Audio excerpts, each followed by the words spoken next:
예수님은 하나님의 구원 역사를 완성하기 위해서 죽음을 맞이하셨습니다.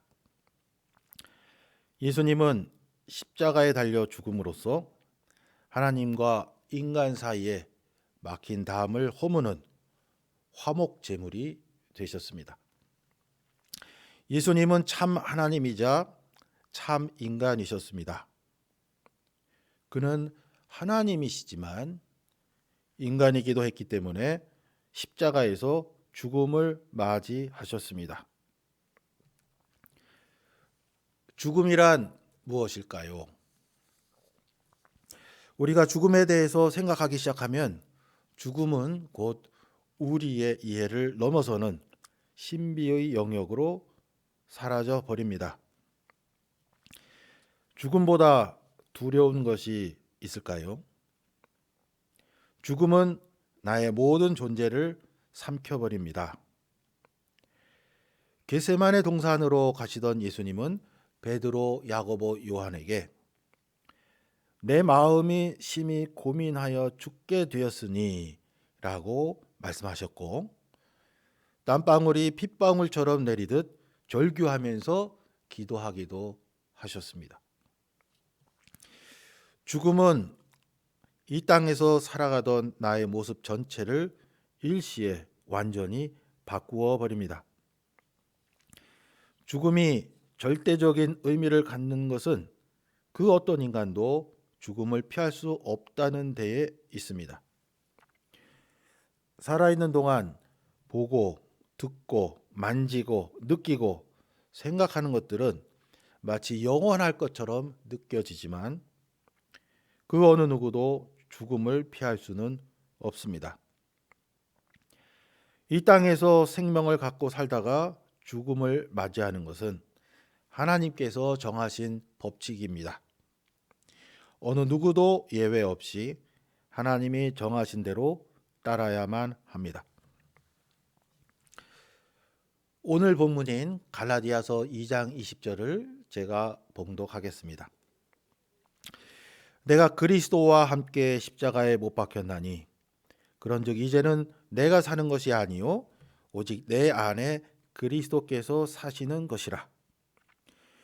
이제 내가 육체 가운데 사는 것은 나를 사랑하사 나를 위하여 자기 자신을 버리신 하나님의 아들을 믿는 믿음 안에서 사는 것이라. 이 말씀은 바울의 신앙 고백을 담고 있습니다. 신약 성경에서 바울 서신은 13편에 이릅니다. 신약 27권 중에서 거의 절반에 해당합니다. 바울 서신을 보면 바울이 얼마나 죽음에 대해서 깊이 성찰했는지 알 수 있습니다.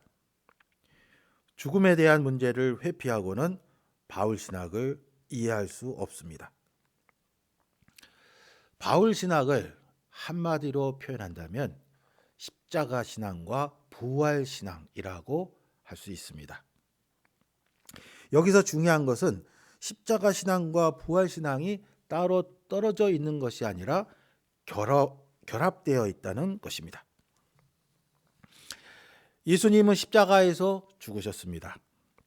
예수님이 죽을 때 나도 함께 죽었습니다. 내가 그리스도와 함께 십자가에 못 박혔나니. 그런데 예수님은 죽음을 이기고 부활하셨습니다. 예수님의 부활은 곧 나의 부활을 의미합니다. 고린도전서 15장 14절부터 19절에서 바울은 다음과 같이 선언합니다. 그리스도께서 만일 다시 살아나지 못하셨으면 우리가 전파하는 것도 헛것이요 또 너희 믿음도 헛것이며 그리스도께서 다시 살아나신 일이 없으면 너희의 믿음도 헛되고 너희가 여전히 죄 가운데 있을 것이요 또한 그리스도 안에서 잠자는 자도 망하였으리니 만일 그리스도 안에서 우리가 바라는 것이 다만 이 세상의 삶뿐이면 모든 사람 가운데 우리가 더욱 불쌍한 자이리라. 바울에 따르면 예수님의 죽음은 나의 죽음이고 예수님의 부활은 나의 부활입니다. 한마디로 예수님과 함께 살고 예수님과 함께 죽는 것입니다. 이제 예수님을 믿는 자들에게 죽음은 다른 의미를 갖게 되었습니다. 예수님 하나님의 구원의 신비 가운데 나의 죽음은 예수님의 죽음과 결합되어 있습니다. 이 결합은 어느 누구도 떼어낼 수 없습니다. 그래서 예수님이 부활하신 것처럼 나도 부활하여 주님과 함께 영원히 살게 될 것입니다. 로마서 8장 35절부터 39절에서 바울은 다음과 같이 고백하였습니다. 누가 우리를 그리스도의 사랑에서 끊으리요? 환난이나 공고나 박해나 기근이나 적신이나 위험이나 칼이랴. 내가 확신하노니 사망이나 생명이나 천사들이나 권세자들이나 현재 일이나 장래일이나 능력이나 높음이나 깊음이나 다른 어떤 피조물이라도 우리를 우리 주 예수 그리스도 안에 있는 하나님의 사랑에서 끊을 수 없으리라. 예수님은 3일 만에 부활하셨습니다. 여기서 3일이란 단어로 우리 신앙인의 삶을 색다르게 표현할 수 있습니다. 즉 모든 신앙인은 3일을 산다라고 할 수 있습니다. 첫째 날은 자연인으로 사는 날입니다. 둘째 날은 예수님을 믿고 신앙인으로 사는 날입니다. 셋째 날은 죽음 이후 부활하여 영생하며 사는 날입니다. 이러한 관점에서 본다면 우리는 지금 둘째 날을 살고 있다고 할 수 있습니다. 우리에게는 셋째 날이 있습니다.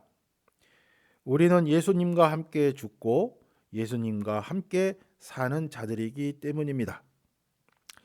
우리에게 셋째 날을 허락하기 위해 죽음이라는 절대적인 고통을 기꺼이 맞이하신 예수님의 고난에 깊이 동참하는 우리 모두가 되시기를 바랍니다.